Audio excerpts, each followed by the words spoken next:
વિદ્યાર્થી મિત્રો, ચાલો આપણે ગણિતમાં ભોપાલનો પ્રવાસ જોયો. હવે આપણે જોવાનું છે ટીક ટીક ચેપ્ટર 4. તમારી પાઠ્ય તમે ખોજો 35 પેજ નંબર પર. એમાં કહે છે કે પંકજ અને સાન્યા શાળાએથી કોનું ઘર વધારે દૂર છે તેની ચર્ચા કરો. હવે આ પાઠમાં છે ને આપણે ઘડિયાળમાં જોતા શીખવાનું છે. ઘડિયાળમાં આપણે જોઈએ, અમુકને ખબર હોય કે આટલા વાગ્યા છે આટલા વાગ્યા છે, અમુક વિદ્યાર્થીઓને ખબર હોતી નથી, તો આપણે એમાં શીખીએ. તો તમને આગળ એમાં ચર્ચા કરેલી છે કે જો મારે શાળાએ પહોંચવા 5 મિનિટ જેટલું ચાલવું પડે છે, તો બીજી છોકરી છે તે કહે છે કે મારે શાળાએ પહોંચવા માટે 2 મિનિટ ચાલવું પડે છે. જ્યારે બીજો એમ કહે છે કે અશક્ય, કેમ કે તારું ઘર તો શાળાથી દૂર છે, તો તું 2 મિનિટમાં થોડી પહોંચી જા. મતલબ કે એને ઘડિયાળમાં જોતા નહીં આવડતું, તો એને એમ કીધું કે 2 મિનિટ છે. જ્યારે ઓલો એમ કહે છે કે મારે 5 મિનિટ ચાલવું પડે છે, તો એના આધારે પાછળ એક તમને કોષ્ટક આપેલું છે. એમાં ચીકુ અને પિંકી માટેના અલગ અલગ 3 કોષ્ટક તમને 3 આપેલા છે, પણ આપણે બેમાં સમજીએ તો પણ ઈ જ થઈ ગયું. જો અહીં આપણે જોવાનું છે કે અહીંયા કેટલા વાગ્યા છે. તમારે આ જે ઘડિયાળ આપેલી છે એમાં કેટલા વાગ્યા છે, ચીકુ હાચું કહે છે કે પિંકી હાચું કહે છે, એ આપણે જોવાનું છે. જો જ્યારે તમારે આ મોટો કાંટો છે ઘડિયાળનો ઈ 12 પાસે હોય અને નાનો કાંટો જે અંક પાસે, એટલે 1 પાસે, 2, 3, 4, 5, 6, 7, 8, 9, 10 કે 11 કોઈ પાસે હોય ત્યારે ઈ કેટલા વાગ્યા કહેવાય? 3 વાગ્યા અથવા 4 વાગ્યા કહેવાય. તો અહીં નાનો કાંટો ક્યાં છે? તો કે 3 પાસે. મતલબ નાનો કાંટો 3 પાસે છે અને મોટો કાંટો 12 પાસે છે, તો કેટલા વાગ્યા ગણાય? 3 વાગ્યા કહેવાય. 12 અને 3 થઈ કહેવાય નહીં. હવે જો અહીં આ 3 પાસે ન હોત અને અહીં 6 પાસે હોત તો શું કહી શકાય કે 6 કલાક થઈ, મતલબ 6 વાગ્યા છે. હવે જો અહીં હોત 12 પાસે જ હોત 2 કાંટો, તો કેટલા વાગ્યા કહેવાય? તો 4 વાગ્યા કહેવાય. મતલબ મોટો કાંટો જ્યાં હોય, નાનો કાંટો જ્યાં હોય, પણ 12 પાસે જ્યારે બીજો કાંટો હોય ત્યારે એ જે કલાક કાંટો, નાનો કાંટો જે કલાક કાંટો છે, આ નાનો કાંટો છે એને કયો કાંટો કહેવાય? કલાક કાંટો. જે કલાક કાંટો જેની પાસે છે એટલા વાગ્યા કહેવાય. અને આ 12 પાસે જે મોટો કાંટો છે એને મિનિટ કાંટો કહેવાય. તમને એ ખબર હોવી જોઈએ, મોટો કાંટો છે એ મિનિટ કાંટો અને નાનો છે એ કલાક કાંટો. તો અહીં પિંકી સાચું કહે છે કે 3 વાગ્યા છે, ચીકુ કહે છે કે 12 અને 3, તો એ શું થયું? ખોટું. ત્યાર પછી જોઈએ કે નાનો કાંટો જોયો એટલે કે કલાક કાંટો. આપણે નાનો કાંટો કયો કે કલાક કાંટો. કલાક કાંટો ક્યાં છે? 5 મિનિટ જરાક દૂર, મતલબ એ 5 ગણાય. હવે 5 થી જરાક આમ ખસી ગયો છે, કારણ કે એની મિનિટ કાંટો ક્યાં વયો ગયો છે?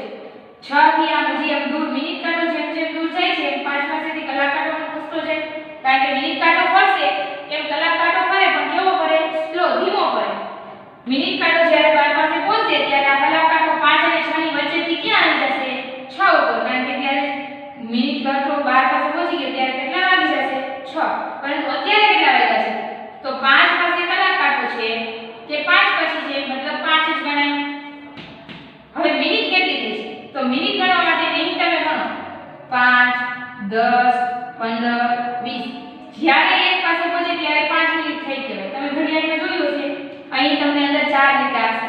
મતલબ કે તમે 12 પાસેથી 1 પાસે પહોંચો ત્યારે 5 મિનિટ થાય, પાછી 1 થી 2 પાસે પહોંચો ત્યારે 5 મિનિટ. તો અહીં આપણે કહીએ કે 5, 10, પછી 10 ને 5 15 મિનિટ, 15 ને 5 25 મિનિટ, 25 ને 5 30, સોરી 5, 10, 15 અને 20, 25. હવે 25 ને 5 30 મિનિટ, તો 6 પાસે પહોંચે ત્યારે 30 મિનિટ. તો આ તો આપણે મિનિટ કાંટો 7 પાસે છે, તો કેટલી મિનિટ થઈ હશે? 35. મતલબ 5 અને 35 વાગ્યા છે. તો કોક પૂછે કેટલા વાગ્યા છે?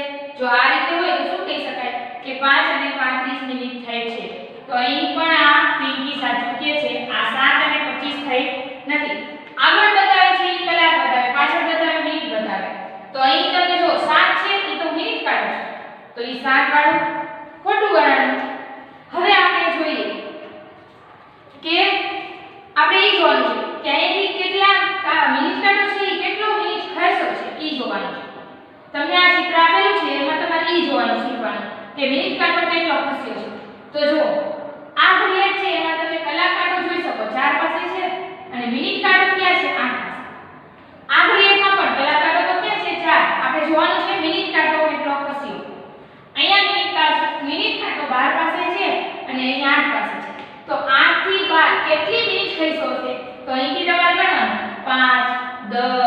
15 અને 20 જ્યાં પહોંચ્યો ત્યાં સુધીની મિનિટ કેટલી થાય તો 5 10 15 અને 20 તો 8 પાસે કાંટો હશે એટલે 12 પાસે પહોંચવા માટે કેટલી મિનિટ લાગી 20 મિનિટ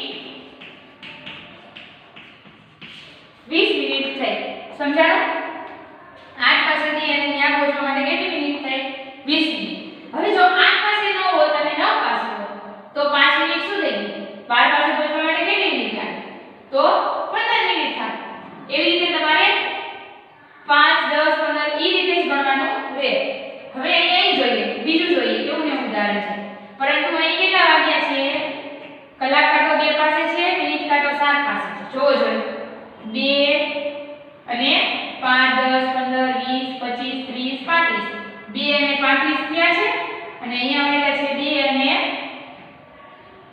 5 10 15 20 25 30 35 40 45 50 અને 55 મતલબ 2 55 થઈ છે અહીં 2 35 થઈ છે તમે ઈ રીતે પણ કરી શકો કે 2 55 થયા છે અહીંયા પહોંચ્યું છે તો 2 35 છે મતલબ આ કલાક થઈ અને આ થાય મિનિટ 2 55 ને પહોંચવા માટે 2 35 પાસે હતું એટલે બાદબાકી કરી નાખવાની 5 માંથી 5 0 5 માંથી 3 2 તો પણ કેટલી મિનિટ લાગી 20 મિનિટ આપણે જોઈએ 5 10 15 20 અહીં 11 પાસે પહોંચ્યું છે તો 7 પાસેથી 11 પાસે એટલે કેટલી મિનિટ લાગે તો અહીંયા પણ કેટલી મિનિટ લાગશે 20 મિનિટ જે મિનિટ કાંટો છે એને કેટલો ખર્ચો છે 20 મિનિટ 7 પાસેથી 11 પાસે પહોંચવા 20 મિનિટ લાગે સમજાયું આ રીતે તમે કોઈ પણ ઘડિયાળ આપે તમારે ખાલી મિનિટ કાંટો જોવાનો તમે આમ પણ બાદબાકી કરીને પણ કરી શકો અને એમને પણ કરી શકો 5 10 15 20 પછી જ્યાં પહોંચવાનું છે ત્યાં ઊભું રહી જવાનું જેટલી મિનિટ થાય એટલી મિનિટ ખસતા સમય લાગે હવે આપણે તમને ઘડિયાળ આપેલી છે આપણે જોયું ઘડિયાળમાં તમને ખબર પડી કે કલાક કાંટો મિનિટ કાંટો કલાક કાંટો નાનો કાંટો મોટો છે એ મિનિટ કાંટો તો હવે તમને એમ કહે કે 6 કલાક અને 20 મિનિટ થઈ છે તો તમને ઘડિયાળ દોરવાનું કહે એટલે તમારે ઘડિયાળ તો પહેલા દોરવી પડે હવે એમાં તમારે 6 કલાક અને 20 મિનિટ કલાક કીધું છે 6 મતલબ નાનો કાંટો કયો થશે 6 પાસે આવશે કલાક કાંટો હવે કેટલી મિનિટ કીધી છે 20 મિનિટ તમારે મિનિટ ગણવાની અહીંથી ગણ એક પાસે તો 5 10 15 અને 20 મતલબ કે મોટો કાંટો છે મિનિટ કાંટો એ કેની ઉપર આવશે તો 4 પાસે આવશે નાનો કલાક કાંટો 6 પાસે અને મોટો 20 પાસે કારણ કે 20 મિનિટ કીધી છે હવે એ કીધું 6 કલાક અને 30 મિનિટ તો અહીંયા 6 પાસે જ આવી જાય 6 કલાક અને 40 મિનિટ કીએ તો અહીંયા આવી જશે 6 કલાક અને 55 મિનિટ કીએ તો 11 પાસે સમજ પડી પરંતુ આપણને 6 કલાક અને 20 મિનિટ કીધું છે એટલે આપણે આ સાચું પડે તમારે ઘડિયાળ દોરવાની થાય એટલે તમારે આ સાચું દોરો હવે 5 કલાક અને 15 મિનિટ કીએ તો શું કરવાનું કલાક આવી 5 તો 5 પાસે નાનો કાંટો એક તો આવશે જ રેડી હવે અહીંથી ગણવાનું 5 10 અને 15 તો 15 તો અહીં ચાલી ગયું 3 પાસે તો ઘડિયાળ બની ગઈ તમારી 5 અને 15 તો અહીં તમે શું કહી શકો કેટલા વાગ્યા છે આ ઘડિયાળમાં 5 અને 15 વાગ્યા છે હવે આપણે આગળ જોઈએ તમને અહીં નીચે આપેલા ડાયરીના પાનાને યોગ્ય ક્રમ આપી સમયરેખા ઉપર દર્શાવો પ્રશ્નોના જવાબ જો તમને અહીં આ ડાયરીના પાના આપેલા છે કારણ કે મુનિએ એમ લખેલું છે બધી વસ્તુ કે તેનો જન્મ ક્યારે થયો ચાલતી ક્યારે થઈ દાંત ક્યારે આવ્યો કેવું ક્યારે ખાધું પગ પર ઉભા રહેતા થઈ એ બધું એનું તારીખ હોય એટલે તારીખ સહિત તમને બધું આપેલું છે તો તમે અહીં જોઈ શકો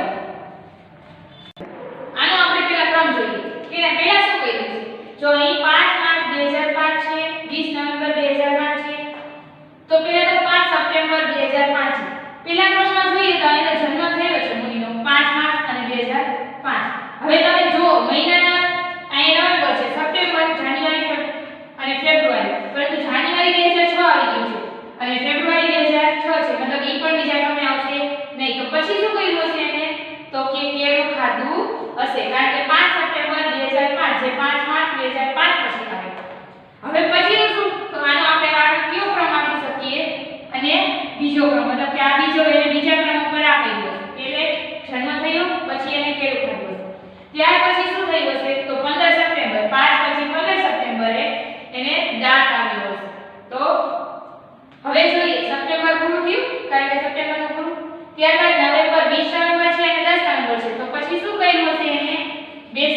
જો બેસતા શીખીએ છે મુનિ ત્યારબાદ શું ભાગોળીએ પર ચાલતા છે 5 નંબર પર હવે જાન્યુઆરી છે કે 5 જાન્યુઆરી છે અને 2 ફેબ્રુઆરી છે મતલબ 5 જાન્યુઆરી પહેલા આવે તો એનો છઠ્ઠા ક્રમ પર આવશે કે ઈ પગ પર ઊભી રહેતા છે અને છેલ્લે આવશે ઈ ચાલતી છે હવે આપણે આના ઉપરથી થોડા પ્રશ્ન જોવાના છે કે 5 માર્ચથી સપ્ટેમ્બર સુધીના કુલ કેટલા મહિના થાય ઈ તો તમને ખબર જ થાય કે માર્ચ પછી સપ્ટેમ્બર સુધી કેટલા મહિના થાય તો માર્ચ પહેલા તો જાન્યુઆરી ફેબ્રુઆરી તમને 12 મહિનાના આવડવા જોઈએ ને ત્યારબાદ માર્ચ એપ્રિલ મે જૂન જુલાઈ ઓગસ્ટ સપ્ટેમ્બર તો કેટલા મહિના થયા 7 તો શું જવાબ આવે 7 મહિના હવે આપણે કે મુનિને પહેલો દાંત આવ્યો ત્યારે તે કેટલા મહિનાની હતી હવે જન્મથી જોવાનું હતું કે જન્મી હતી 5 માર્ચ 2005 ત્યાર પછી જોવાનું કે એનો દાંત આવ્યો ક્યારે તો એનો દાંત આવ્યો એ ક્યાં ગયો આજે 15 સપ્ટેમ્બર 2005 મુનિને દાંત આવ્યો તો 15 સપ્ટેમ્બર 2005 ના પણ તેનો જન્મ હતો 5 માર્ચ અને 2005 તો એ કેટલા મહિનાની થઈ હોય 15 સપ્ટેમ્બરે તો માર્ચ મહિનો છે ત્યાંથી સપ્ટેમ્બર સુધી ગણવાનું છે પહેલા તો માર્ચ થી સપ્ટેમ્બર સુધી ગણો એટલે કેટલું થાય માર્ચ એપ્રિલ મે જૂન જુલાઈ ઓગસ્ટ સપ્ટેમ્બર તો એને પહેલો દાંત ક્યારે આવ્યો હશે કેટલા મહિના થયા 7 મહિના થયા કહેવાય પરંતુ એ 15 સપ્ટેમ્બર થયું છે અને એ 5 માર્ચ છે મતલબ માર્ચ મહિનાને 5 દિવસ તો ગણવાના 5 દિવસ બાદ એટલે માર્ચ મહિનાથી તમે ગણો અને 15 સપ્ટેમ્બર લગી તમારા કેટલા મહિના થઈ જાય મુનિના 8 મહિનાની થઈ જાય ત્યારબાદ જોઈએ કે મુનિ છે સોરી 6 મહિના જ આવે અહીંયા સપ્ટેમ્બર સુધીના હવે આવે છે કે મુનિ બેસતા શીખી અહીંયા બેસતા શીખી છે ચોથા ક્રમ તો એનું 10 નવેમ્બર 2005 લીધું છે તો માર્ચ થી તમે નવેમ્બર સુધીનો મહિનો ગણો એટલે માર્ચ એપ્રિલ મે જૂન જુલાઈ ઓગસ્ટ સપ્ટેમ્બર ઓક્ટોબર અને નવેમ્બર મતલબ એ કેટલા મહિનાની થઈ ગઈ હોય 9 પરંતુ નવેમ્બર મહિનો આખો કીધો નથી મુનિ બેસતા શીખી ત્યારે 10 તારીખે શીખી હતી 5 તારીખે જન્મ હતો 10 તારીખે એ બેસતા શીખી મતલબ કે માર્ચ થી નવેમ્બર સુધી કેટલા મહિનાની થઈ હોય મુનિ તો 8 મહિનાની ત્યારે એ શું થયું બેસતા શીખી ત્યારબાદનો પ્રશ્ન છે કે મુનિએ પહેલા શું કર્યું ચાલવાનું શીખી કે પછી કેળું ખાધું તમે એ જોઈ શકો આપણે ક્રમ આપ્યો છે પહેલા એ જન્મ થયો બીજો ક્રમ છે કેળું ખાધું ત્રીજો છે દાંત આવ્યો ચોથો બેસતા શીખી અને આપણે એ જ લીધું છે કે એ ચાલતા શીખી છેલ્લે કઈથી શીખી તે પહેલા એટલે શું કરી દીધું કેળું ખાધું તો પહેલા ક્રમે કેવું આવે પહેલા શું કર્યું કે ભાઈ કેળું ખાધું તે ચાલવાનું તો કે કેળું ખાધું હવે કે છે કે મુનિના જન્મથી લઈને ચાલતી થઈ ત્યાં સુધીનો કેટલો સમયગાળો લાગ્યો મુનિ જન્મ થયો ત્યાંથી એ જ્યાં સુધી ચાલતા શીખી ત્યાં સુધી કેટલો સમયગાળો લાગ્યો તો જોઈએ 5 માર્ચ થી કેટલી તારીખે મતલબ કે 2 ફેબ્રુઆરી એ ચાલતા શીખી પણ જો સાલ બદલી ગઈ છે 2006 થી અને 2005 પણ માર્ચ મહિનો છે માર્ચ એપ્રિલ મે જૂન જુલાઈ ઓગસ્ટ સપ્ટેમ્બર ઓક્ટોબર નવેમ્બર ડિસેમ્બર જાન્યુઆરી ફેબ્રુઆરી તો 9 10 11 12 કુલ મહિના 12 થયા પરંતુ 2 ફેબ્રુઆરી મહિનો આખો છે નહીં મતલબ કેટલા મહિના એને સમયગાળો લાગ્યો હશે 11 મહિના સુધીમાં ઈ ચાલતા થઈ ગઈ ત્યાર પછી આવનારું છે કે જે તમારી બુકમાં આપેલું છે ગલુડિયા માટેનું આપેલું છે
ખાવાના દાંત આવ્યા.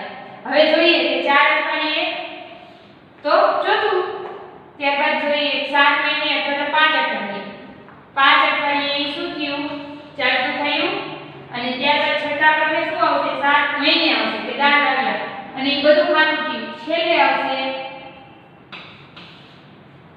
કે 1 વર્ષે તેને 3 ગલુડિયાને જન્મ આપ્યો. મતલબ ઈ મોટું થઈ ગયું અને ઈ ગલુડિયાને એને જન્મ આપ્યો.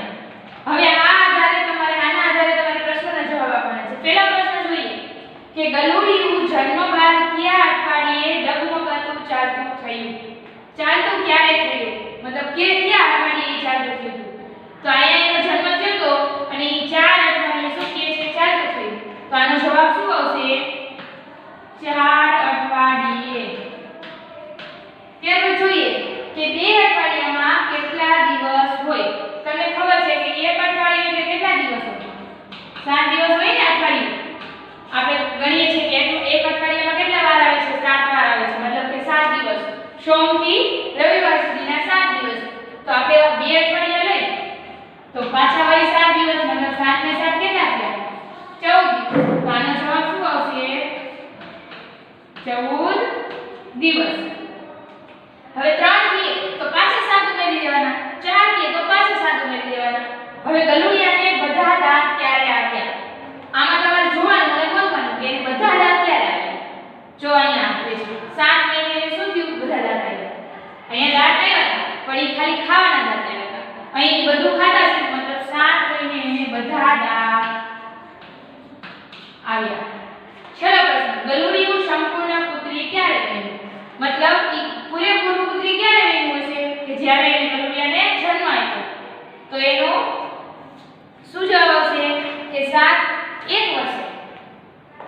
1 વર્ષે એને ગલુડિયાને જન્મ આપ્યો તો એ ક્યારે પુત્રી પૂરેપૂરું બન્યું હોય? તો અહીં જવાબમાં શું લખશો તમે? 1 વર્ષે. હવે તમારે ઉત્પાદન તારીખ વિશે થોડું જોવાનું છે કે તમે જોતા હશો કોઈ પણ બોક્સ હોય કે કોઈ પણ ખાદ્ય પદાર્થ હોય, આપણે ખાવાની વસ્તુ લઈ એમાં તારીખ આપેલી હોય. તમને કીએ ખબર છે કે એક્સપાયરી ડેટ કઈ છે, ઈ નો ખવાય કે ઈ નો વપરાય. તો ઈ શું છે? તો ઈ આપણે જોઈએ અહીં કે જે તારીખ તમને આપેલી હોય ઈ તારીખ સુધી તમે ઈ વસ્તુ વાપરી શકો. પછીની પાછળના દિવસોમાં ઈ વસ્તુ તમે વાપરી શકો નહીં. મતલબ ઈ ખરાબ થઈ ગઈ હોય તો અહીં તમે જુઓ કે તમને વસ્તુ આપેલી છે. અહીં તમને વસ્તુના નામ આપેલા છે. કપ સિરપ છે, બટર છે, મીઠાઈ છે અને એની તારીખ આપી. ઉત્પાદન તારીખ મતલબ કે જે રીતે બન્યું છે અથવા તો પેક થયું છે બનીને ઈ તારીખ છે 5, 3 અને 17. સમાપ્તિ તારીખ મતલબ એમ કે છે કે આ તારીખ સુધી સારું રહે, પછી સારું રહે ને એટલે તેને ઉપયોગમાં લઈ શકાય નહીં. અને તમને એમ કહેવામાં આવે કે જુલાઈ 2018 માં ઉપયોગ લઈ શકાય. તો આ લખવાનું નહીતર ના. તો ઈ કે છે કે જુલાઈ 2018 સુધીમાં એકે ઉપયોગમાં લઈ શકાય કે નહીં. આપણે જોઈએ કે કપ સિરપ છે 5 તારીખ એટલે 5 તારીખ ત્રીજા મહિનો અને 17 2017 સાલ. તો 17મી સાલમાં જે બનેલું છે ઈ 5 તારીખ ત્રીજો મહિનો અને 2019 સુધી તમે એને ઉપયોગમાં લેવાનું કીધું. સમાપ્તિ તારીખ ઈ છે તો ત્યાં સુધી તમે વાપરી શકો. તો એમાં જુલાઈ 2018 આવી જાય. આમાં આવી જાય જુલાઈ 2018 કારણ કે 2019 સાલ સુધી તમે વાપરી શકવાના હોય. તો અહીં તો તમને 2018 કીધું છે તો 2018 માં તો તમે વાપરી શકો ને. તો હા, કારણ કે 2019 5 છેલ્લી તારીખ છે. 5 તારીખ ત્રીજો મહિનો આવે ત્યાં સુધી તમે વાપરી શકો. હા, જો તમને અહીંયા કીધું હોત કે જુલાઈ 2020 માં તમે આ વસ્તુ વાપરી શકશો કપ સિરપ, તો ના, કારણ કે એની છેલ્લી તારીખ કઈ છે? 2019 ની 5 તારીખ. હવે જોઈએ બટર છે 17/5/2018 માં એને પેક કરેલું ઉત્પાદન તારીખ છે. હવે ત્યારબાદ 17/5/2019 માં ઈ તમે એમ કે છે ઈ તમે એને વાપરી શકશો. તો શું તમે એને વાપરી શકાય? હા, વાપરી શકાય ને, કારણ કે 2018 છે તો 20 હોય તો ના. હવે જો મીઠાઈ છે એક એટલે કે પહેલા મહિનાની 18 તારીખે પેક થયું છે, બીજા મહિનાની 18 તારીખે એને તમે ત્યાં સુધી વાપરી શકશો. સમાપ્તિ તારીખેથી મતલબ ત્યાં સુધી વાપરી શકો. તો આપણે જુલાઈ એટલે કેટલામો મહિનો છે? જૂન જુલાઈ ગણો જાન્યુઆરી ફેબ્રુઆરી માર્ચ એપ્રિલ મે જૂન જુલાઈ ઓગસ્ટ સાતમો મહિનો થયો મતલબ 7 કે 8મો મહિનો હોય કે 9મો હોય પરંતુ અહીં 7 મહિના એટલે બીજા મહિના કરતા તો વધી ગયો તો અહીં તમે જે વસ્તુ છે મીઠાઈ હોય કે કોઈ પણ હોય ઈ તમે 7મા મહિના એટલે કે જુલાઈ 2018 માં તમે આ વસ્તુ આપી શકો નહીં કારણ કે એની સમાપ્તિ તારીખ બીજા મહિના સુધીની છે જો અહીં 2019 આપેલા હોત તો તમે ઈ જુલાઈ 2019 માં વાપરી શકે પરંતુ અહીં છેલ્લી સમાપ્તિ તારીખ કેટલી છે 2018 છે તો તમે એને જુલાઈ 2018 માં વાપરી શકો નહીં હવે હું 5 તમને દાખલા આપું છું જે તમારે હોમવર્કમાં કરવાના રહેશે આ તમારે આટલા દાખલા છે હોમવર્કમાં કરવાના છે કલાક અને મિનિટના સરવાળા અને બાદબાકી છે કઈ રીતે તો તમે જે સરવાળા કરતા હશે મીટર સેકન્ડ એ જ રીતે આમાં સરવાળા છે અને અહીં બાદબાકી છે દસકા વાળી તો દસકો લઈને કરવાની આ છે